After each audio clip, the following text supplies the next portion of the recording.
The concept for EPARTRADE is basically, in my opinion, there's a big hole in the internet. So the internet started many years ago, but there's never been an online business community for racers on the World Wide Web. The need for EPARTRADE is actually quite obvious. Basically, people in the business of auto racing need a place online to hang out and to get their problems solved. It's extremely simple for a buyer or for a supplier to interact on the platform. The first thing you need to do is sign in, which is free. And the second thing is, when you see a product that you're interested in, all you need to do is click on request more information. If it's a company, you click on request more information, and then from there, it is forwarded directly to the buyer or to the supplier. You can go to epartrade.com, you become part of a community of businesses in racing, and it makes sourcing products much easier than just on the internet or using Google. At EPARTRADE, there is no e-commerce. It's literally a connection just like at a trade show. So now, any time of the year, a buyer could reach out to a supplier through an email. More than that, it's a place to go just to keep current every day. So it's a good place to start your workday in your racing business or in your offices of your professional race team. And you know you're current when it comes to new technology, industry news, technical papers, technical videos, all of that and more. We're not looking for a million hits per day. All we want is people who are really the volume buyers of racing products in the racing industry to be part of the little world of EPARTRADE. We have racing businesses participating from around the world. So you get suppliers from around the world, you get buyers from around the world. EPARTRADE really eliminates having to travel, closing down your shop. Now you have a place to showcase globally your racing product and technology. Good morning from California. I am Francisque Savignan, the founder and CEO of EPARTRADE. It is 9 o'clock. Welcome to Race Industry Now, our technical and business webinar series presented by ARP. This morning with me is Judy Kin, the co-founder of EPARTRADE, as well as our wonderful host, Brad Gilley. Good morning, guys. How are you today? Good morning. Excellent, excellent. So we have a special panel today, right? Certainly do. Maglock and Fluidlogic, a great company that's come on board and excited about today. In fact, I do want to share that yesterday we had a great big announcement for us. We are now going to have our second annual Race Industry Week that we are co-presenting with Racer.com. So that is already set up for November 29th through December 3rd. Absolutely. So we'll be back 55 hours of live tech webinars, 5 days back to back. So Brad, are you ready again? Absolutely, I'm ready again. Oh my gosh, this past year's Race Industry Week was so incredible, and just so many different people being able to showcase their products and everything that we learned. I mean, it's an exciting time for the industry, especially when we get into what is traditionally off season, to talk about everything that we can start looking forward to for the next season and learning about some of the new technologies that are out there. Yeah, we're starting to say that it's going to be our season finale of Race Industry Now. So, you know, it's just like we started those weekly webinars back in June last year. We had this big week in December, and now it's every week and again in December all together. So, but let's bring our panelist on. I'm getting a signal from our producer, Reed Keneski. So I see Austin right there, as well as Jake. Good morning, guys. And we should be getting Dr. David Ferguson as well. And we'll let you take over, Mr. Gilley. So Brad, you on for the next hour. Let's just make sure David is on. Perfect. Very good. Good morning. So Brad Gilley, you're in charge for the next hour. All right, thank you very much, Francisque. I really appreciate that. And I'm very excited about this particular webinar. The title for this, Increased Hydration Patterns in Race Drivers Improves Lap Times by Maglock Fluidlogic. And our panelists today, our guests are Austin Figueroa, the Director of Motorsport, Jake Bowles, the Lead Engineer, and Dr. David Ferguson, Assistant Professor in the Department of Kinesiology for Michigan State University. And this is going to be a lot of fun. Dr. Ferguson is going to have a little presentation for us, and then we'll certainly talk about the system. We'll talk about the benefits. But Austin, I do want to start with you. And when we start talking about hydration for drivers, I think a lot of times we look at this as a comfort system, which it certainly is. But one thing that we're going to be talking about today is how it goes well beyond that. And I know that if you talk to any team, if you talk to any crew chief, if you talk to any engineer, and you said, I have this part that can increase your lap times by up to a second over the course of the run, first they're going to say, send me two, and then they're going to ask how much it is and all of those other things. And I don't know that people necessarily think of driver comfort as much as anything more than driver comfort, but we're here to talk about just how much that can fully benefit the race team. Austin? 100%. Yeah, we deal with a lot of teams where, a lot of our elite IndyCar teams, they'll spend $10,000 to pull a single ounce off the nose of the car. And, we come in here with something that's, groundbreaking, never been around before. Guys are struggling with getting 1/4-inch Camelback tubes and bite valves and drilling holes into their helmet. We take all that noise away. We take all that thought away, all the monkey motion of trying to get to your hydration, find your hydration, and then be able to, get your proper hydration through all technology. So it's all programmable.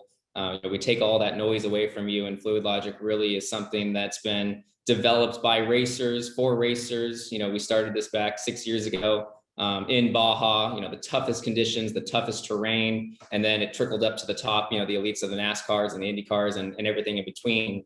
Yeah, like you were saying, it's been a really well received system, and, the justification for it, for a $1,200 hydration system where you've got $7,000 air conditioners and $2,000 cool shirts and everything that are essentially just ancillary Band-Aids on top of you, really getting down to your core. And, we'll let the doctor share a little bit about that, kind of what we've found initially here at our study at Michigan State University.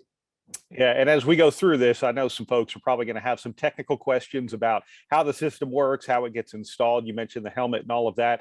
And Jake, I'm sure we'll have some questions for you to talk about from an engineering standpoint. But really appreciate having you on as a part of this as well, and look forward to everything that you've got to add. But realistically, Jake, just a quick overview. How simple is this system? It's really simple. It's just the brain with the pump and the electronics. You have some tubing. It's interesting that we really just solved a few of the key critical components that are the pain points for making hydration really work. And so it's the system, it's how it gets to your mouth, how it gets to your helmet, and how it comes from your water containment. And Dr. David Ferguson, I'll probably turn this over to you for a minute for sure, because you did an incredible study with more than 20 drivers spanning all different forms of racing about hydration, the importance of it, and actually how it actually improves performance throughout a run. So tell us a little bit about what you learned with the study. Yeah, absolutely. Thanks, Brad. If you don't mind, I'm just going to share my screen here. So I'm a physiologist. I have to speak in pictures and graphs. So, all right, there we go. So thank you all very much for letting me come spend some time and talk to you about what we did. We did a really cool study. And so I guess I'll just start by saying good morning, good afternoon, and good evening. I know we have some people from the UK tuning into this one as well. And I think it's pretty relevant to talk about hydration and heat stress in race car drivers. In fact, I listened to a great webinar about 2 months ago that you guys did with this with Terry Trammell and Doug Feehan, along with Stan 21. So I think we're having a really great conversation about some of this stuff now in terms of what it takes to really keep drivers, you said the term comfort, but also comfortable, safe, and fast. So what I'm going to do today is I'm going to kind of talk about some of the preliminary results from the study that we did with the Fluidlogic system. And the reason that we're sharing these preliminary results so soon is that they're pretty powerful. And we're still kind of in the middle of the hot racing season, and we would want our drivers and teams to know about this type of information. So as you said, I'm an assistant professor in the Department of Kinesiology. Some people may not know what that means, what kinesiology is, but think of me as a mechanical engineer for the human body. So I'm sure there's probably some engineers out there that look at the stresses placed on the race car, and then they find ways to make that race car perform better. I do the same thing, but I just look at the squishy part in the center of the cockpit, with that being the driver. Now, I've been doing this for about 15 years, and you can kind of say that we've been working in the field of sports medicine. And what's kind of interesting is there's not a whole lot of research out there on human performance in sports medicine in race car drivers. So the study is pretty groundbreaking, and it's one of the few controlled clinical trials out there. Give you a little bit of an analogy. There are 30 papers ever written on sports medicine and race car drivers. There's about 400 published a year on football or soccer. And what we do know from the limited information out there is the elevated core body temperature is a primary stressor for race car drivers. And that's simply because they are wearing a fire protective suit, which they need to, it protects them. That really prevents the driver from cooling themselves via sweating. So when they're inside the hot cockpit, it's not uncommon for them to lose 2.5 to 3.5% of their body weight in sweat over a 2-hour race. Put that in kind of just layman terms, that's 7 pounds of sweat. So think about how you would feel if you dropped 7 pounds of sweat. Now, what's interesting, the American College of Sports Medicine has kind of set the threshold at a 1% loss in body weight of sweat will impair your performance. When you start going up to 2%, you're really increasing your risk of heat injury. So this thermal strain can only impair your performance and making you make the correct decision, but also can impair your safety. Now, Austin gave a shout out to a variety of countermeasures out there, whether it be the cool chutes, the fans, all that stuff. But really the most effective strategy to keep you performing and safe and prevent heat injury is to replace the fluid that you're sweating out. Now, having drivers drink in a race car is not an uncommon thing. It's been around for quite a while. There's a couple different systems out there. You have kind of like on the bottom left picture there, you've got the traditional big water bottle with a long straw you have to fit into your helmet. Some systems are powered where they can press a button and deliver water. Majority are, I guess, suction based where the driver has to bite on a valve and suck fluid in there.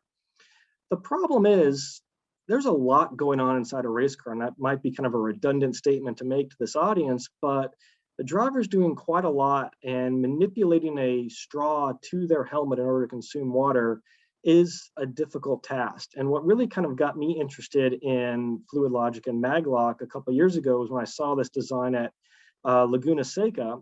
And you'll see Austin go through a demo of this, but you get a little rough picture of it on the bottom right there. Basically, there's a nozzle that attaches to the microphone inside the helmet. And that nozzle is positioned to pump water into the driver's mouth at a button click.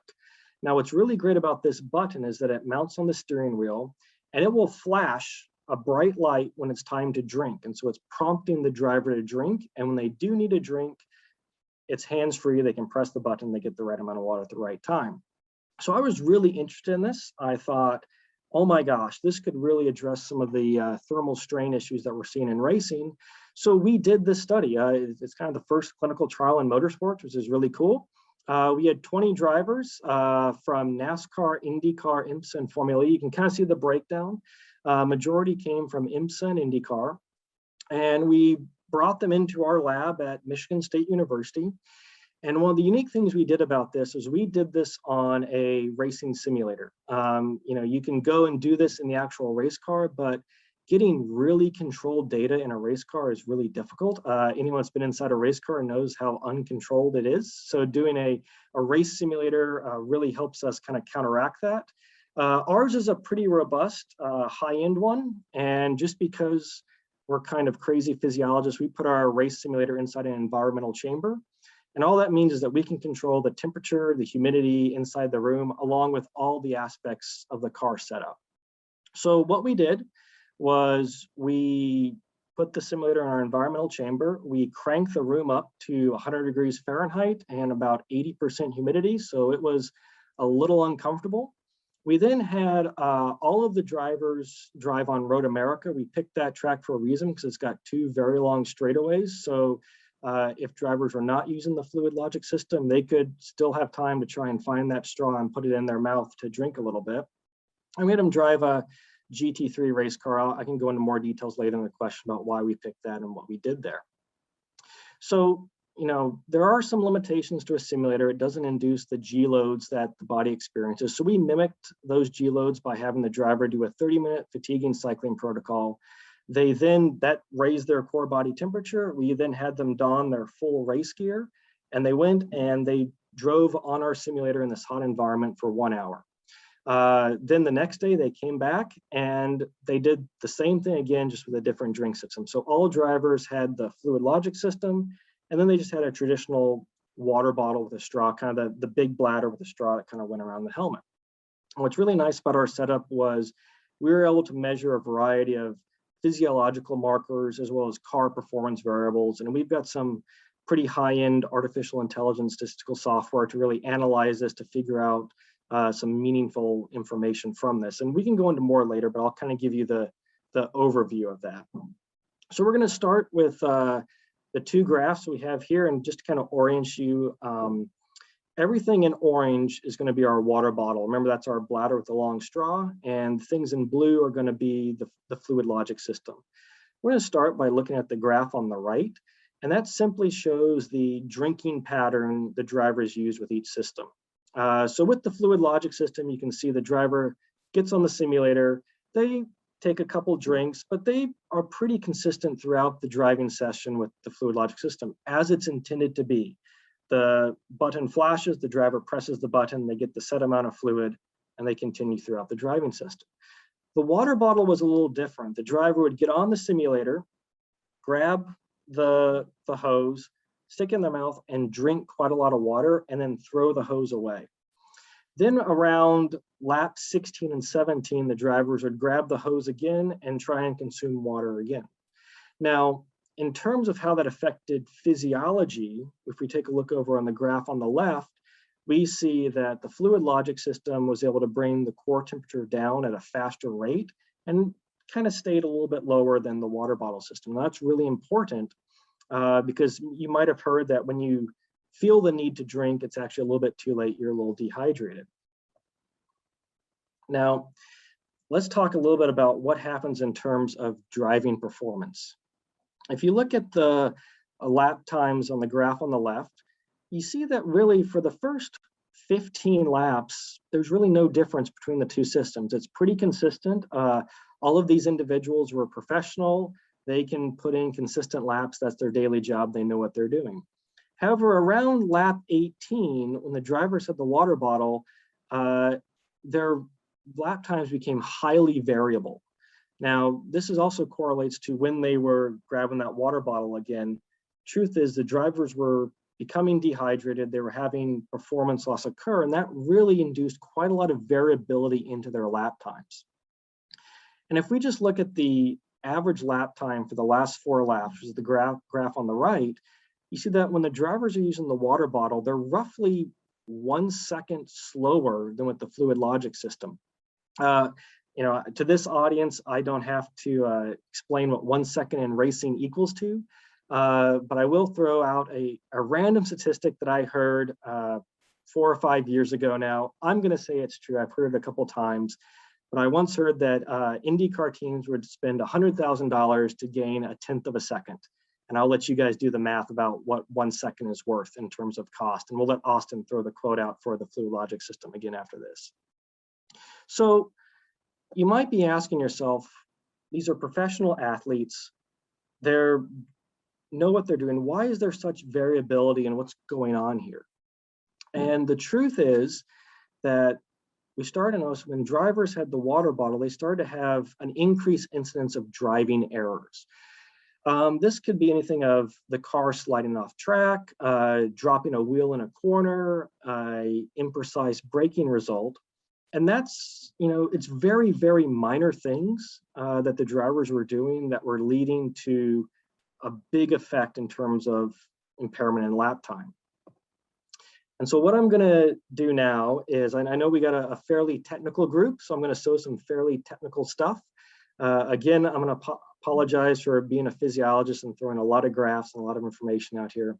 What we are looking at here is a Motec data tracing from an example driver in our study. This is just an example, but this is a consistent observation that we saw throughout the study. Our statistical package picked this out and said this was highly significant. This is what was going on. So what we see, first things to point out is that the red lines are drivers using the Fluidlogic system. The white lines are when they're using the water bottle. I'm going to draw your attention to the yellow vertical bar on the kind of the right third of the graph. That is right before Canada Corner at Road America. So a very famous corner at Road America. If you've been to Road America, you know that corner pretty well. And what you're going to notice is the brake tracings right there. Now, so the first thing I have to say is I'm not an engineer and I'm not a driver, and I should never talk about how to drive a race car, but I'm going to do my best to kind of give you a little analogy here. What's supposed to happen is when you're going to that corner, there should be a sharp increase in brake pressure, which we see with the red line, a sharp increase to brake pressure. And then there's a modulation of the brake pressure. So you're slowly releasing it, getting the car to rotate so that it will turn the corner. And that's pretty efficient braking. What happens with the water bottle is the ability to modulate is gone. And as we saw this really consistency at the end of all the driving stints when drivers are using the water bottle, the ability to modulate brake pressure goes away. Well, what does that do to car performance? That causes the car to understeer. It will actually start to slide and skid off, and that's where you get your loss of lap time. So, just kind of a clarification is the Fluidlogic system will not give you an extra second. It will prevent a second of fatigue that induces throughout what you're experiencing. So just kind of some simple conclusions. Now, some of this might be a little, oh yeah, that makes total sense, but I remind you, no one's documented or looked at this yet. So we know that drivers will not drink in the race car unless they're prompted. That's kind of one of the things we observed. They know they need to drink, but in the heat of the battle and the heat of racing, they're not consuming water at the right amount of time. And in fact, when they remember to do it, it's often too late. And what happens is that dehydration interferes with the skeletal muscle's ability to have precise contraction. And that's what elicits the inability to modulate brake pressure. And if you have an inability to modulate brake pressure, you're going to have understeer, the car is going to skid, and that's what's going to lead to a variety of errors that will elicit 1 second slower lap times, which can be mitigated with the Fluidlogic system. So with that, I will stop sharing and stop talking like a physiologist. And I'll let Austin and Jake take over and tell you a little bit about how the system works, how it's oriented.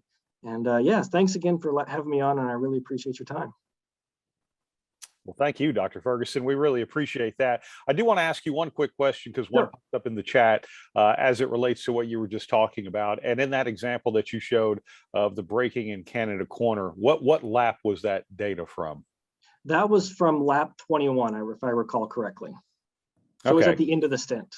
Okay, so it's at the end of the stint. Okay, and then we'll get to some more questions in the chat, certainly as we go on for sure. But I do want to turn it over back to Austin and Jake to sort of talk about, what the system is as far as some of the more technical questions that people might have. Obviously, Dr. Ferguson just told us about how it really helps the driver itself and the body. Now, if I'm a crew chief, if I'm a mechanic, if I'm a racer, I want to know how is this going to impact me and what I'm doing with the race car every week. So Austin, I'll turn it over to you if you would just kind of give us a quick overview of the system and what you and Jake might have to offer. 100%. Yeah. So just, in a nutshell, the Fluidlogic system is a completely hassle-free, thought-free hydration system, of course, backed by science now by the doctor. And then so kind of taking it over to the system over here in our case right here. So these are all the necessary hard components to allow you to be able to not only hydrate anytime you're in the vehicle, at 200 miles an hour, as well as taking the thought out of it and then allowing that proper hydration, systematic hydration to, lower your heart rate and make you a better athlete in the long run. So starting at the helmet connection, you guys are probably familiar with the Maglock. You've probably seen that around. That was our first product we brought out. That's that magnetic hose coupler that allows you to quickly connect to your air hose magnetically, as well as break away quickly in the event of emergency extraction. And then starting with that same component here, you notice the Maglock coaxial indicated by the 2 orange Fluidlogic bands. When I actually break this guy here in half, we actually have air running around the perimeter here, and then we actually have water running on the interior. So if I hit the button briefly, you'll see that we've now got water coming out of our air hose. All connects in, everything's a universal, easy install onto your existing system. So this is the existing blower hose that's in the helmet.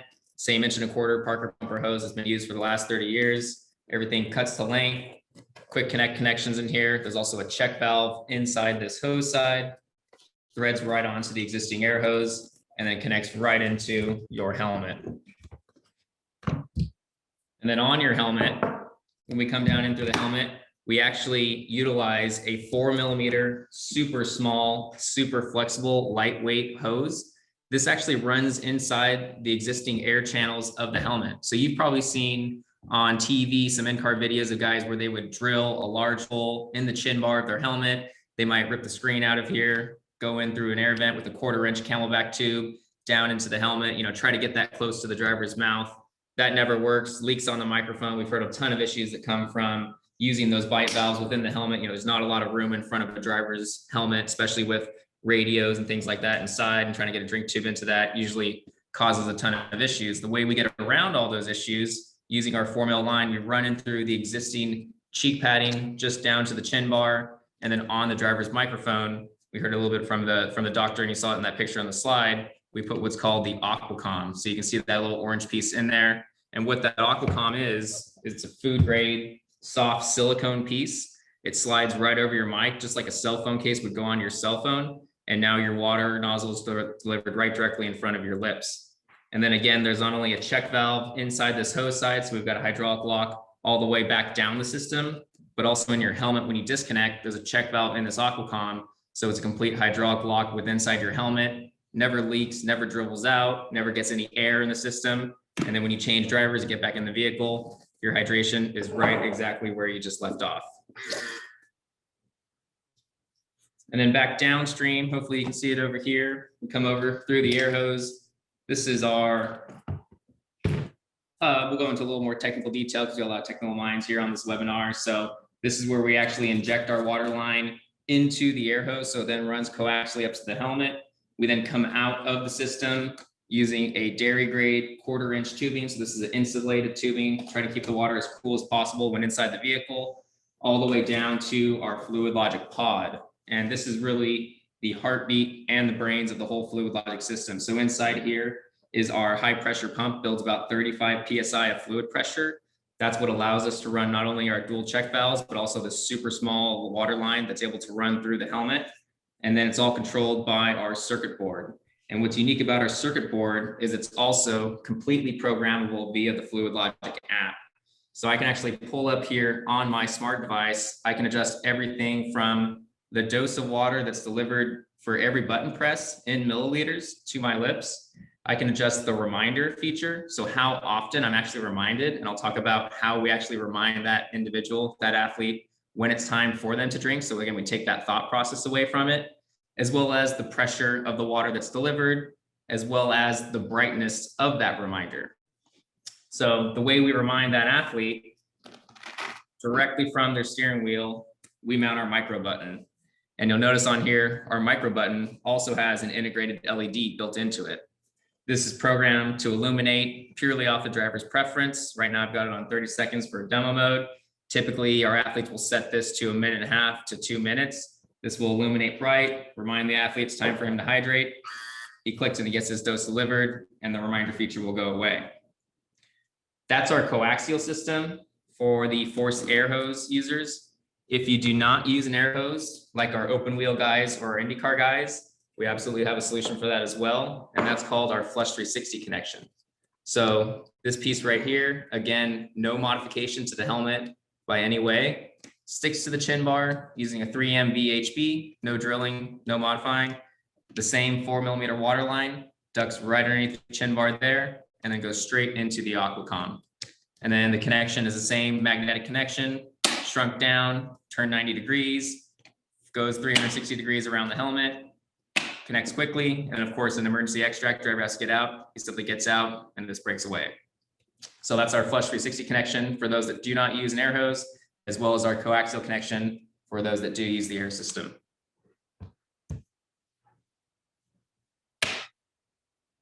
One additional thing to add, this was our most requested accessory for the system. So currently the Fluidlogic system taps into any existing reservoir that is in the vehicle. We came out with a high-tech reservoir essentially that keeps your water ice cold for 12 hours, the entire duration of your event.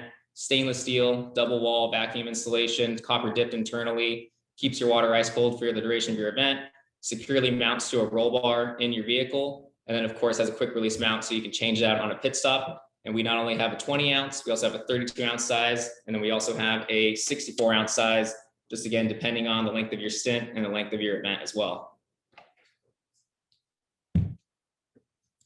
And then of course, externally, everything's dairy grade insulated tubing from the reservoir up through the pod, trying to keep everything as insulated and cold as long as possible, all the way down to inside the helmet. You run an air conditioning system with your air system, of course, will keep your water slightly chilled as well, trying to mitigate that thermal transfer and keep your water as cool as possible all the way down to your lips.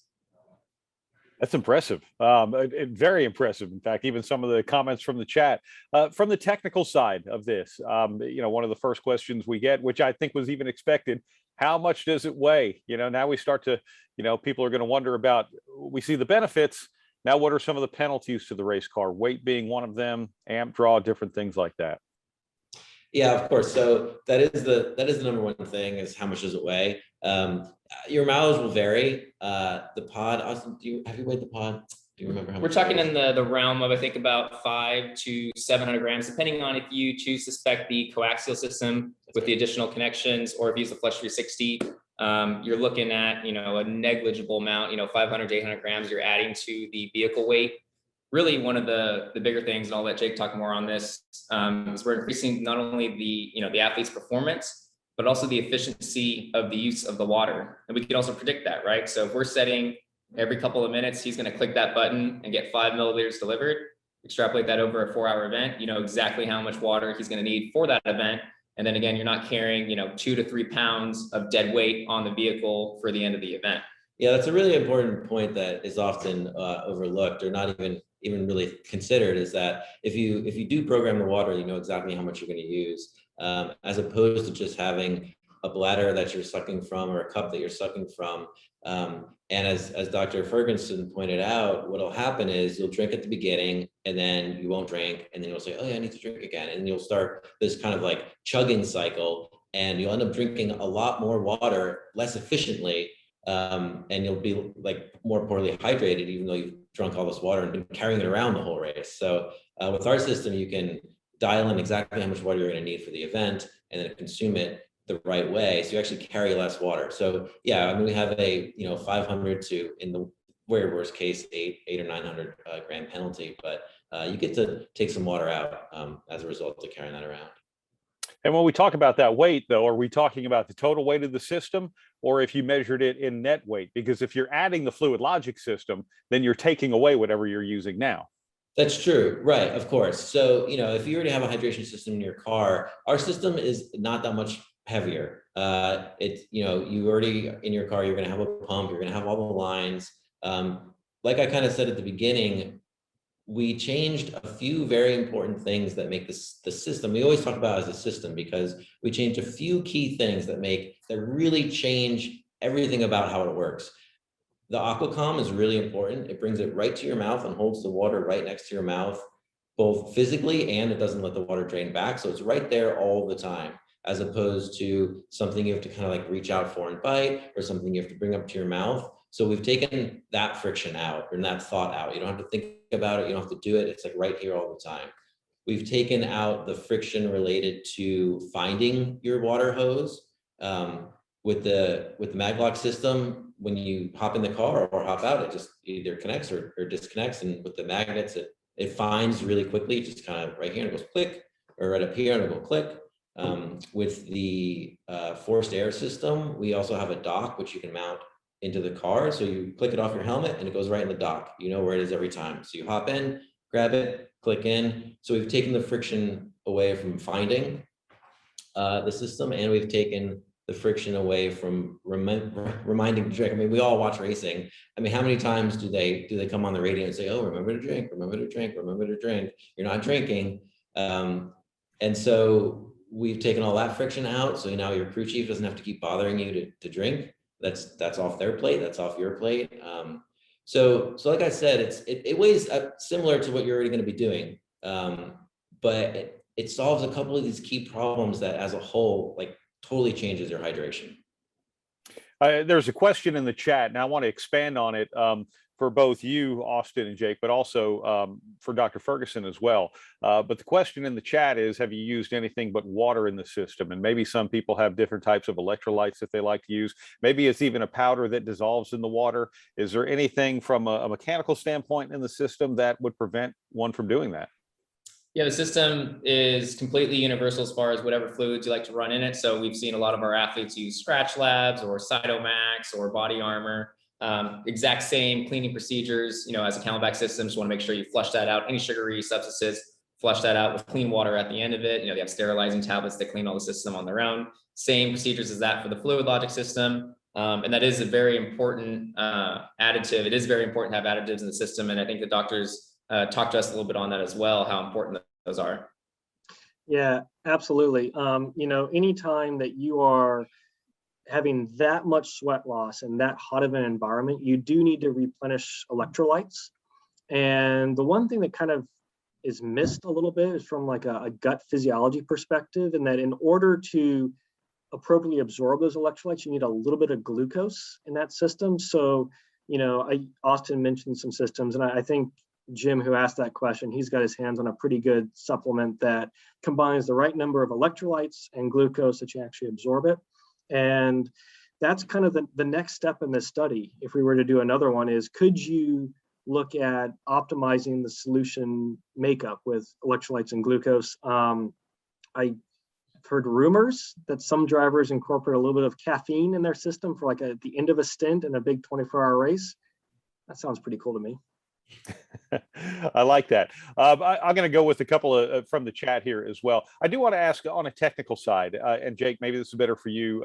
We start to talk about how many amps the system draws, and anytime you're hooking up anything electrical to a race car, certainly, an engineer or someone who's worried about the power that's going to be delivered to that race car is going to wonder about the amps. So number one, how many amps does it draw? But number two, does it draw amps at any other time other than when you're pressing that button? Meaning, if you train your driver to press the button when they're off throttle, then would it feasibly not have any impact in that way?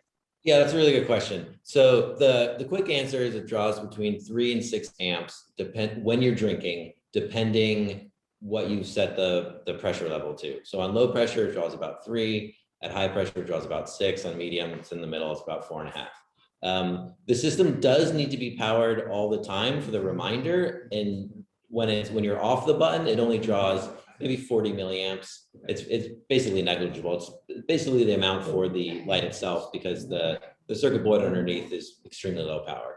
In fact, we have another application for this where it's a battery powered device. And so when you're not drinking, the power is almost negligible. When you are drinking, depending on the force level you have, and depending on all your lengths of tubing and things like that, because they have a small effect, it's between 3 and 6 amps.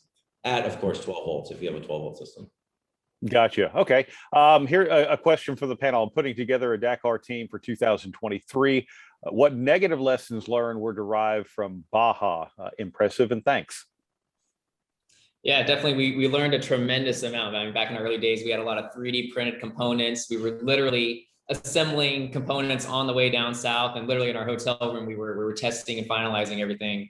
It's just, the terrains, the temperatures, the G-forces, the dust, the dirt, the silt, stuff gets everywhere. So really what we learned early on is that everything not only has to be completely waterproof, but also super durable and super resilient to just the grit and the terrain down in Baja. So for example, like with our magnetic connections, our coaxial connections, if you can actually take that connection, if you cut a hole in 2 business cards and put them together, you can actually still connect the coaxial maglocks together and get a good water seal with actually 2 business cards between these two. So we learned that early on, just everything has to be simple to use. Everything, you're with the helmet on, you've got gloves on, you can't be finicky getting a CPC connector, you can't be screwing a water line together, you can't be fishing something through your helmet.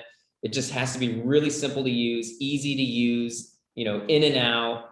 Just, it's got to be redundant and just durable. So we really learned a lot of that in Baja and struggled with a lot of that, a lot of broken parts, a lot of grit getting into everything and dust getting into everything. So just really keeping out the elements was the biggest thing that we learned, and making it easy and just simple to use, because I mean, nothing ever goes to plan. You know, someone gets upside down, or you're changing on a pit stop and the guy forgets to disconnect his water line or disconnect his cool suit, or always forgets to disconnect their air hose. Now they've ripped the barb out of the helmet, or they ripped the hose out of the car. I mean, we've all seen that happen, you know, from NASCAR to the off-road guys. So just taking all that away and making the system as robust as possible is really what we learned down at Baja.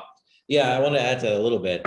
When Austin says keeping the elements out, on this part, the magnetic connector, there's actually an O-ring on the face seal here. So when that comes up and makes the connection on the helmet, it is going to keep all that cockpit dust and silt and everything out of the air path. The other couple of things that were really interesting about Baja, especially, is you're being bashed constantly, and we really had to dial in the magnetic force between these two pieces, so that as you're being like whipped around and your hose is whipping around, this doesn't actually like fall off. On that point as well, actually, we use an especially lightweight hose. Of course, racers want everything to be lightweight, but that's especially important for your off-road environments. When it is moving around, you don't have that mass come and like rock this and pull this apart. That's fascinating. I know sometimes we start to talk about what sanctioning bodies allow and don't allow. And, you know, you pull out a cell phone, and in NASCAR, it's like, no way, you can't have that in the car. Obviously, you're doing things before they get into the race car, but there are certain series that do have monitoring, you know, from the pit stand and different things and different systems in the race car. Is it possible to monitor this system? If I'm a crew chief and I want to know exactly what my driver is doing and how often they're using it, is it possible to monitor that from the pit stand? So not currently. So currently the Fluidlogic system is set through the app. It's all passive, right? Whatever you adjust your parameter to, that's stored within the Fluidlogic pod. You no longer need the system or the device, the smart device, to go along with that system. In the future, and what's being worked on and developed currently in the background of the app as well, is working with your biometrics. So as caloric burn goes up, heart rate goes up, skin temp, core temp, whatever parameters that we can pull from the athlete, that will be tied into the Fluidlogic system to make a real-time adjustment. So for example, on our off-road guys, you know, if you're cruising, all of a sudden you get a flat tire, you know, get out and change that flat tire for 10 minutes, it's 100 degrees. Now you get back in the car and your heart rate's above 170 and, you know, you're turning red and you've sweat a ton of water out. Instead of giving you that hydration every 2.5 or 3 minutes, we're going to give it to you every 60 seconds for the next, 15 minutes until we get your heart rate back down, and then goes back down to that default schedule. So there's definitely a lot of tech coming in the future. You know, this is just the first system. There's a lot more exciting stuff coming out soon too. Yeah, that sounds fascinating. I'm going to jump around on some of the chat questions because I do want to go to Dr. Ferguson. Any tips on how you calculate how much water you might need to maximize the performance of a driver? Yeah, absolutely. Talk about that. Oh, we can tag team it, Austin. It's all good. Sure, go ahead. You know, there's a variety of things to do it based on the resources and the financial aspects you have, right? So on the super high end, you know, we can drag you into my lab, we can measure your sweat composition, we can measure sweat rate, core temp, all this fun stuff, which you'll know exactly what it needs to be. That's a bit involved. Some other simple things are, you know, you basically need 10 milliliters of water per kilogram of body loss, right? So just get in the habit of weighing your drivers. Everyone's going to be slightly different, so it's not a one size fit all. That's what Austin kind of was getting into about the need to do the biometric stuff. But if you got a set group of drivers that are your drivers, you start weighing them, you can get a pretty good idea. And then the simplest, the one that's actually been around the longest, is just looking at the color of your urine, right? So you want it to be clear to pale yellow. That means you're hydrated. Austin, do you want to add anything to that? No, that's a great lead into talking about some of our drivers. I think we actually have a video from one of our drivers. I think it'd be a good time to cue that up now. Hey everyone, it's Ricky Stenhouse Jr. here, driver of the number 47 Kroger JTG Camaro in the Cup Series. Man, I've been using Fluidlogic for over a year now in my Cup car, and there's a lot of, I feel like, performance advantages of it. For me, I work out a lot throughout the week. When I race Sundays and have long races, I'm refreshed, recharged, and ready to go on Monday mornings for workout. And that started happening after I started using Fluidlogic, staying hydrated throughout the race and making sure that, when the race was over, I was still, performing at my best and no dehydration issues, and things like that. So, this past weekend at Watkins Glen, had to turn my air condition off for the last 45, 50 laps and, had some alternator issues, but, being able to still drink my drink system, throughout the rest of that race, got out feeling really good and ready to go. Had my workout this Monday morning, no issues. So, I believe in Fluidlogic. I believe, the system works really well. Definitely glad to have them in my corner and in my race car. How about some other drivers out there? I mean, having a testimonial from Stenhouse is a great one for sure, but, spanning different racing series and all of that, who's using the system? Yeah, we've got a great range of athletes. So the entire Andretti Autosport team all uses Fluidlogic. We've also got Jimmy Johnson. We're working on him with the Ganassi guys, integrating that into his IndyCar with our latest pod system, as well as we've got the Wellen DPI cars using our system. We've got a tremendous amount of guys in off-road racing. We've even got some Dakar teams, I believe. We've also got I've seen some guys down in Australia in the V8 supercars using our systems as well. I mean, the list goes on and on. So we've really heard that story, from Ricky, talking about, not only using the system and using it as an event, great, I can drink hands-free. I feel better. I feel like I can perform better in the event. But then that Monday, that story that I've heard so many times from so many of our athletes that have used our system, how it kind of became commonplace. Monday was hangover day, right? That was the day where I was just trying to rehydrate and maybe try to get back to the gym. Time's limited because I got to get back to the track on Wednesday, Thursday. And we've really gotten a lot of ambassadors in these elite teams just from their testimonials and their experiences post-race, right? So just post-race Monday, not having that typical hangover that they described it as, really opened up their eyes to the Fluidlogic system and how severely dehydrated they didn't realize they were, running their 500-mile event on Sunday. Yeah, we hear that story we hear over and over again. It's that Monday morning story. We put the system in the Team Honda trucks in the Baja 500, and the next day they said the light bulb goes off every Monday morning. They say, "Oh my goodness, like I have to have this in all my vehicles. Like, when can we get another system? Like, it has to be in the car now." Wow. Hey, Dr. Ferguson, and you alluded to this a little bit earlier, but if you would, maybe expand upon the importance of, especially with this system, and you're getting delivered, cold fluids to you. You're not getting like a water bottle or a Camelback or something like that that's warming up with the race car, but actually being able to cool yourself from within, as opposed to what's on the surface of your body in some of those systems. Yeah, absolutely. The temperature threat that's in the race car it's the core temperature threat, which is that internal temperature that you have. And the truth is, this statement has been around since God was a baby, and that temperature should not really fluctuate much, right? Really, just 1 degree C is really all it should fluctuate. Your skin temperature could fluctuate 10, 15 degrees C, depending on where you're in.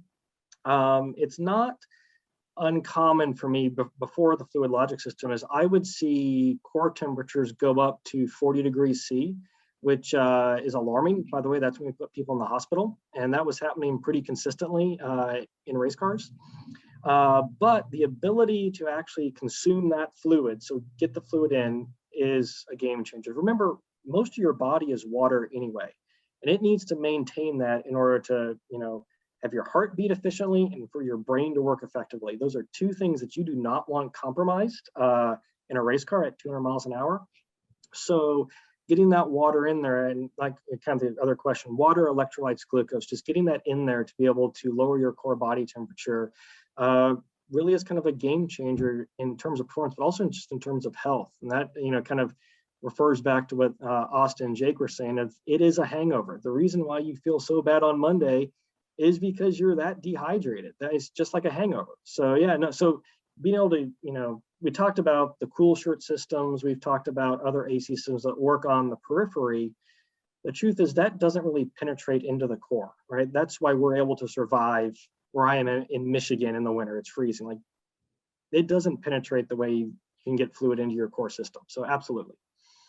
And one thing that's interesting about this system is the reminder button. And you would think that you wouldn't have to remind people to do that. But I stood in victory lane with Jimmy Johnson at Texas when he got out of his car and dropped to his feet. Same thing with Casey Kane at Indianapolis Motor Speedway just a few years ago. And it seems like one of the things that we start to find out when we see the drivers literally fall out of the race car at the end of the race is they weren't doing this. They weren't reminding themselves to take that drink of water. Yeah, absolutely. And, I've got a couple, memories in my mind of the same thing, where I've had to pull a driver out over the pit wall during a driver change at a sports car race.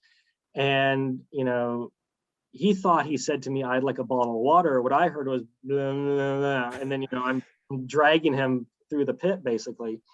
And, some of the data that we've seen is that drivers actually think they are drinking. And that gets to be the alarming part. Yes, they do forget. Yes, they get in the heat of battle, not drinking, but there's a large majority that think they are drinking the right amount. And the truth is they're actually not. So, one sip every 10 laps is probably not enough, but some drivers think it is. And so having that visual reminder is really important. It's just like what the spotter tells them, hey, you got a car on the outside or anything on the dash that tells them about how their car's performing. It's that same thing. If you asked a driver during a race, so what was your oil temperature? And they don't have a gauge, they're not gonna be able to tell you. It's the same thing. It's integrating the physiology with the car data system. Here's one question from the chat that people don't want to think about, but it's a legit question. How is it protected if the driver ever vomits? If they get sick inside of the race car, they've got this wrapped around their microphone and all of that. So I don't know if this is a better Austin Jake question or what you can tell us. That's funny. Fortunately, I haven't had any of our athletes vomit utilizing our system. I can imagine that, taking smaller inputs of your fluid versus gulping and chugging your water probably helps settle the stomach a little bit better. Everything in our system is food grade and one-way check valves. So you can blow as hard as you want. You're not going to get anything back down the line. Of course, you've got your hose connection. So your helmet is your helmet. Whatever you do in that, that's your muck up. When the next guy gets in the vehicle, that's his helmet. So you'll be totally fine with that. Well, that's good. That's good to know. When we start to talk about the system, hey, some series, some people are racing themselves. They've got their one race car, they put it in there. Some other series, they've got multiple race cars, or multiple helmets for different drivers, especially with different sponsors and all of that. If I'm buying this system, how much can I sort of a la carte some things, or am I buying whole systems for each car? How does that work? For sure. Yeah, we have absolutely our helmet side only kits available. So it comes with the 2 Aquacoms, the plumbing and the coaxial Maglock for the coaxial helmet side kit, as well as the Flush 360 helmet side kit has all the helmet components to be able to set up your helmet, your spare helmet. A lot of our off-road guys coming from Baja, they've got one truck with 4 drivers, right? So in that instance, they would purchase one complete system that'll set up one driver helmet, one vehicle side, and then they'll buy 3 more helmet side kits. They'll sell for $149, so a very reasonable price, and that sets up the entire side on your helmet. And I know we got back about Dr. David. He was talking about some of the responsibility that was onto the drivers, and it jogged some memories in my head about some of the teams when we initially brought the system out and talked with their engineer chiefs, their interior chiefs. And, we asked them, well, how much fluid are you carrying in the car? And they say, we fill the bladder. We say, okay, well, how much is that bladder? A liter, a couple liters, they really didn't pay any attention to it. And I say, well, what does the driver drink? How much does he drink? And they say, I don't know, that's up to him. Well, what if he's dehydrated? Yeah, he's got to work out harder. So it's been surprising to me how neglected athlete hydration has been and how much performance you can potentially gain from it for very little expense. We talked about 10 grand to pull an ounce off the nose. In the case of efficiencies, we're pulling 3 to 4 pounds of water weight out of the car. And really, the $7,000 air conditioners or the expensive cool shirts that are ancillary add-on Band-Aids, not cooling from the core. I've been shocked how many times I've heard from teams, saying that hydration is purely on the driver. He's got to work out harder. He's got to figure that out on his own. So I think there's a lot of performance to be gained from it and a ton of untapped potential from it as well. Yeah, which again goes back to the beginning when I think people just look at this as driver comfort, and it's not. This is actually performance enhancement for the entire team. We sort of alluded to this a little bit earlier. Sanctioning bodies.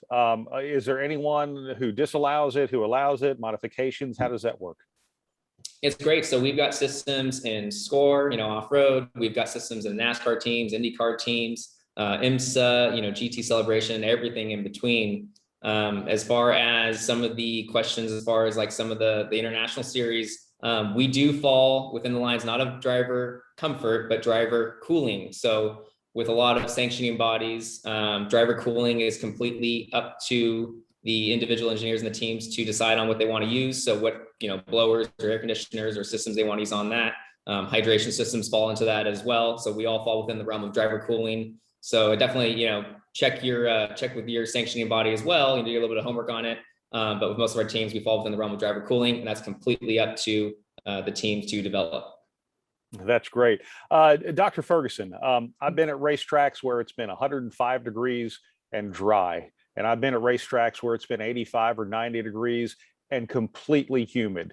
And it seems like those really humid days are the ones that are like the worst on drivers. If I'm picking the size of bottle, the amount of fluid in there, but when it comes to relative temperature outside, humidity, different things like that, what are some considerations I would need to think of as far as how much fluid I need to be carrying with me? Yeah, absolutely. So, obviously the worst combination is the 90 degrees Fahrenheit, 90% humidity. That's walking through a swamp right there. So obviously, drier conditions are going to be a little bit less stressful on the driver. It's the humidity that really prevents any sweat from getting off. So, if you're going to be in a really humid situation, I can kind of think of like some Daytona and Talladega summer nights I've been to where that's been the case. I would give my driver more fluid, and, depending on kind of who they are and their hydration status, would prompt them to drink more frequently as opposed to in a cooler, drier climate. And I think that's, the programmable nature that makes it necessary is, this is not a one size fit all. You do have to kind of customize it for the car you're in, the race you're at, and the person you are. So whether you're young, old, all that stuff really fluctuates. So that's just things to consider. But the important thing is you can program it. It's, I am not a tech person. I was very nervous about doing this webinar because I didn't think I was going to get Zoom to work. I can program the drink system through the phone. So it's very easy to do. It's really easy. And, Austin showed me how to do it in about 7 seconds. I like it. We've actually had some very active chat going on over here on the sidebar as well. People who are not just commenting on it, but are interested in the system as well. Austin, for people who want to find out more, I know they can find you guys through your page on the EPARTRADE website. But, obviously, I think we piqued a lot of people's curiosity here today. Is there anything that you want to tell people in closing? Yeah, of course, EPARTRADE is a great platform to use, and reach out to us as well directly. You can also check out our website, fluidlogic.com. And then of course on Instagram, fluidlogic_USA, and Facebook as well. I want to check out more of our drivers and kind of where we're at and about going out this week as well. We've also talked about, some of the racing, NASCAR races, 3-4 hours long, endurance races, off-road races, full day races, and all of that. But we had Ricky Stenhouse Jr. on here. He owns a sprint car team. If I'm just running sprint races, I might be in that car for 45 minutes, an hour at a time during a feature. Is this system for me also? 110%. That's actually my background's in sprint cars as midgets as well. And, it's always a hurry up and wait. You're sitting in the car for 30 minutes to an hour in staging, waiting to go out on the track. And then you're out there on track from 30 to 45 minutes, but you're exerting yourself at 110 and 120% for the entirety of that event. You sweat. I've never sweat more than I ever had in a 410 sprint car. I mean, it's amazing how much water gets sucked out of you. So for those athletes, we actually ran a prototype system in my midget and in my sprint car. And you can't drink it while you're going 110% in the event, but on the yellows and when you get a chance to be able to get your water and have your hydration delivered to you, it's a huge relief. It really transforms not only the way that you race your vehicle, think about hydration, and then feel about it after. The great thing about the system, you hear about air filters that add 5 horsepower, 10 horsepower, right? Do you really feel that? I don't. But when you're properly hydrated and you get out of your vehicle, you feel it, you notice it, and you can recognize it. So that's the great thing about the system, is that it delivers it to you, and you also feel better at the end of your event as well. And you mentioned you also have a battery for the system as well for those types of race cars that don't. So everyone's covered. Absolutely. Well, this has been wonderful. What a great education here today. Again, it's not driver comfort, it's driver performance, and Fluidlogic, what you guys are offering, is a huge add to that. Thank you. Thank you. Yeah, absolutely. Thank you very much. What a great webinar. And so this webinar has been recorded. It will be posted later on the EPARTRADE platform, as well as our YouTube channel, as well also as our podcast. And we pushed also, your products on the homepage of EPARTRADE. So right now, go on epartrade.com and you'll see a Maglock right there on the homepage. Please take use of that platform. As Judy mentioned many times on those webinars, we build this for the industry with our 25 or plus years of history serving this industry. So take advantage of it. We will be back next Wednesday at 9 o'clock Pacific. We're going to be talking wires and ignition technology, and we'll be hosting the webinar. Jeff Hammond will be hosting the webinar, and then Brad will see you in 2 weeks, and we'll be talking with Rottler and Total Seal when you come back. So thank you very much, guys. What a great webinar. What a great honor to meet you, virtually. And we hope to see you at the track. Okay. Have a great week. Thank you very much. Thank you all. Thanks for having us. Registering on EPARTRADE is easy. Fill out your name, email, phone number, and create a secure password. Next, select your business type. Choose supplier if you're looking to display products or services and connect with buyers. Choose racing business if you're looking to find new parts and connect with suppliers. Choose race team if you own or are a member of a professional racing team. Begin typing your company name. We most likely already have your company in our database, which you can select from the drop-down. Then, enter your job title. Choose Claim Company if you'll be editing your company profile. Other members of your company can choose Join Company if they'd like to use EPARTRADE as well. You can view and agree to our terms of use here. If you'd like to receive our weekly newsletter, choose Accept. Click Register Now, and your registration will be submitted for approval. You'll need to confirm your email once it goes through. To keep our platform industry only, you'll be approved shortly after. If we require additional proof of business, we'll reach out. Welcome to EPARTRADE.